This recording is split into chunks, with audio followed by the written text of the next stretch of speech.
నమస్తే, welcome to our channel. వివేక హత్య కేసులో కీలక మలుపు తిరగనుందా అంటే అవుననే చెప్పుకోవచ్చు.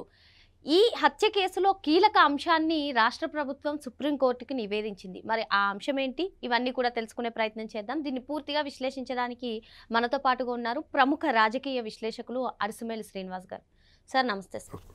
Sir YCP MP Avinash Reddy ప్రోద్బలంతోనే నేను సునీతారెడ్డి కానివ్వండి, ఆమె భర్త, అదేవిధంగా సిబిఐ అధికారి పైన కేసు నమోదు చేశాను, తప్పుడు కేసు నమోదు చేశానని చెప్పి ఎంవి కృష్ణారెడ్డి ఇలా చేశారని చెప్పి రాష్ట్ర ప్రభుత్వం సుప్రీంకోర్టుకి నివేదించింది. సార్ మరి మొత్తానికి వివేక హత్య కేసు గత కొన్ని రోజుల నుంచి చూస్తూ ఉన్నాము, చాలా సంఘటనలు జరుగుతూ ఉన్నాయి.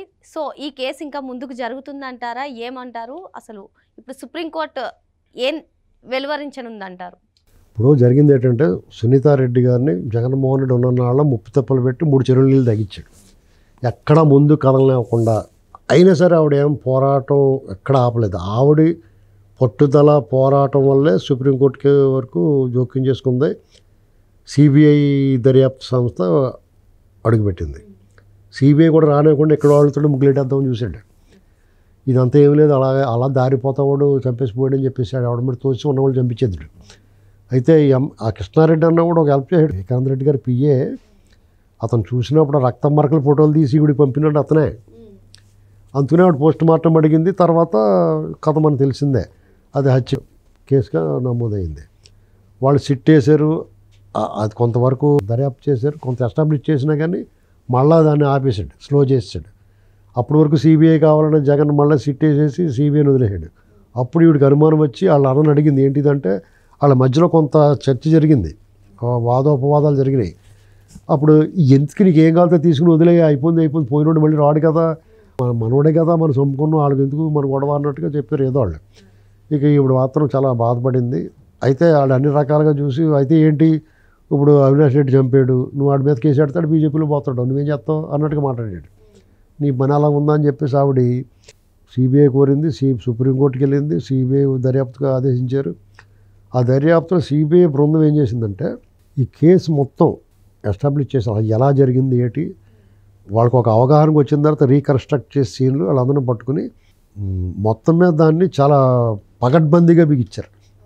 ఒకళ్ళ చేత ఆ దస్తగిరి చేత వాంగ్మూలం కూడా ఇప్పించేశారు.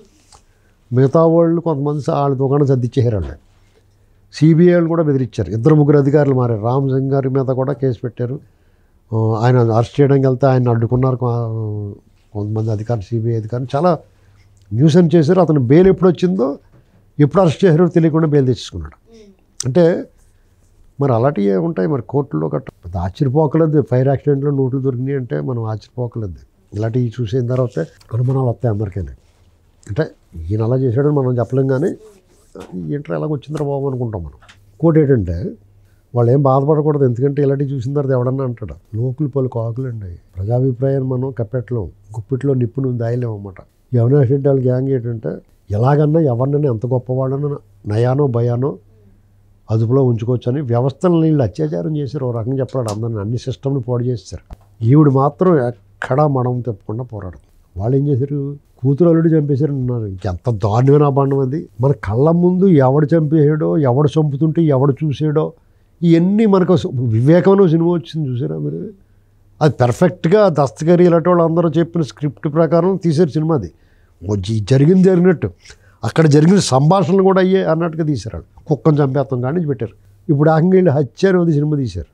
కూతురు అల్లుడు చేసినట్టు అతనేమో అమ్మాయిల ముఠాకోరు, డబ్బులు కడప, అతను క్యారెక్టర్ అసైన్మెంట్ చేశారు. ఇప్పుడు దాని మీద కూడా కేసేట ఏంటండి, వాళ్ళు తప్పు చేసింది కాకుండా తిరిగి వీళ్ళ మీద ఇప్పుడు అలాగే ఎస్టాబ్లిష్ చేస్తారు. ప్రతిదీ కూడా ఏంటంటే చిన్నగా మొదలెడతారు అబద్ధం, దాన్ని అలాగలాగా ప్రచారం చేసుకుంటూ కొన్నాళ్ళకి అదే నిజమని నమ్మిస్తారు జనాలనే. దాని మీద పెద్ద అది నిజమైపోయి కూర్చుంటుంది, అందరూ అదే మాట్లాడుతూ ఉంటారు.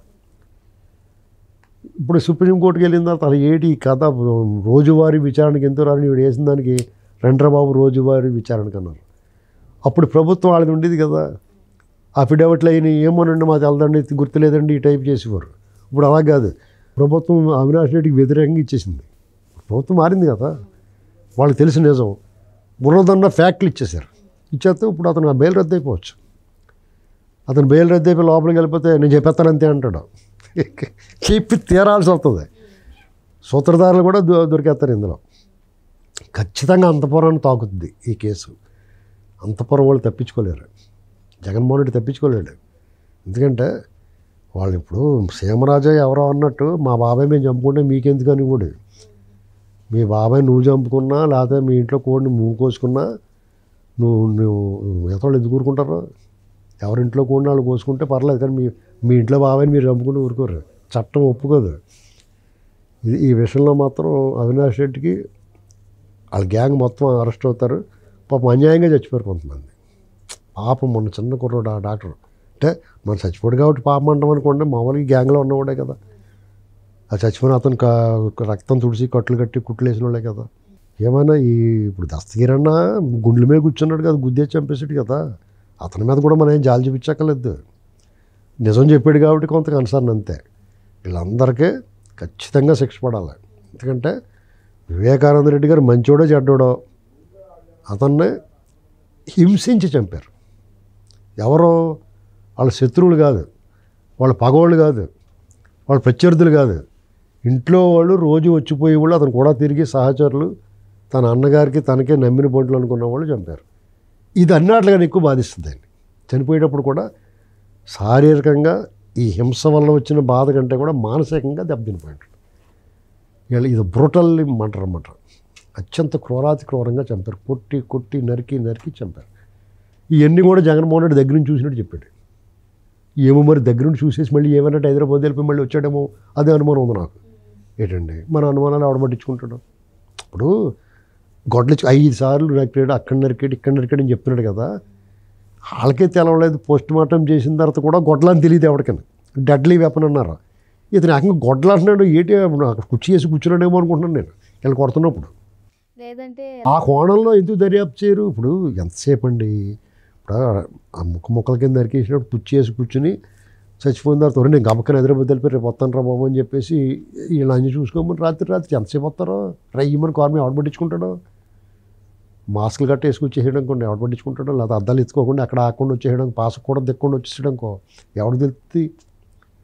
అందుకని మన్నాడు ఇంట్లో రెస్ట్ తీసుకుని తర్వాత సాయంత్రం వచ్చేయడము. అసలు ఈ వైపుగా దర్యాప్తు ఎంత చేరీళ్ళు అవునా కదా. కదా నీకు ఎవడు చెప్పాడు రా, అది చూసావా నువ్వు వీడియో వాళ్ళు చంపుతూ నీకు చూపించారా? ఇలాగ అడగాలి. ఇలాగ అడగాలంటే వాళ్ళు ప్రభుత్వం ఉన్నప్పుడు వాళ్ళు కావాల్సిన వాళ్ళు ఉన్నప్పుడు అడగరు. ఇప్పుడున్న ప్రభుత్వం లోపల కూర్చోబెట్టి 2 చేతులకి కర్ర మధ్యలో దూర్పి కూర్చోబెట్టి అడిగితే చెప్తారు. అది జరగాలని కోరుకుంటాం. మరో అంశంతో మళ్ళీ కలుద్దాం. Thank you sir.